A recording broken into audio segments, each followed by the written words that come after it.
Alors, aujourd'hui, on va décortiquer une étude médicale assez fascinante. Elle porte sur l'une des interventions les plus communes en neurochirurgie, une procédure qui, on va le voir, cache une réalité bien plus complexe et risquée qu'on ne l'imagine. C'est une intervention qui sauve des vies, littéralement. Mais voilà le truc, pour de nombreux patients, ce n'est que le début des ennuis. Imaginez un peu, pour une personne sur 4, c'est le commencement d'une toute nouvelle série de problèmes.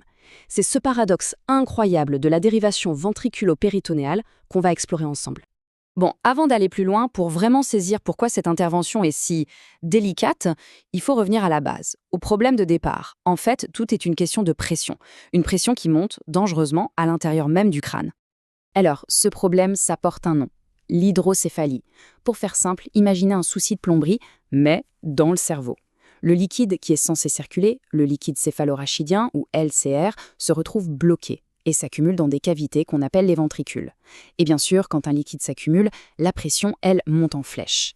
Et là, ça devient vraiment dangereux. La question est donc la suivante. Face à cette pression qui peut être mortelle, qu'est-ce que les neurochirurgiens peuvent bien faire? Comment est-ce qu'ils interviennent pour sauver une vie?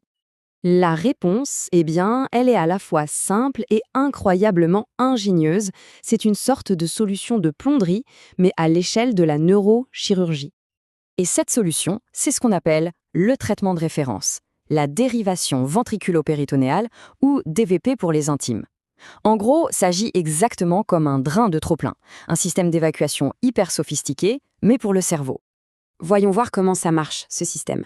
D'abord, étape 1, on place un tout petit tube, un cathéter, directement dans un des ventricules du cerveau.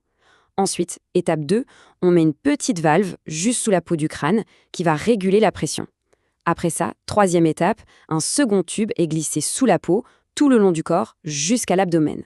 Et enfin, l'excès de liquide peut s'écouler du cerveau, passer par tout ce système et arriver dans l'abdomen où le corps l'absorbe tranquillement. Ça a l'air simple sur le papier, n'est-ce pas? Mais en pratique, c'est une autre histoire.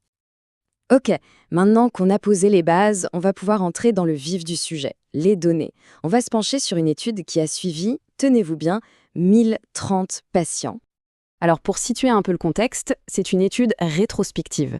Ça s'est passé dans un grand hôpital à Karachi, au Pakistan, sur une période allant de 2017 à 2020.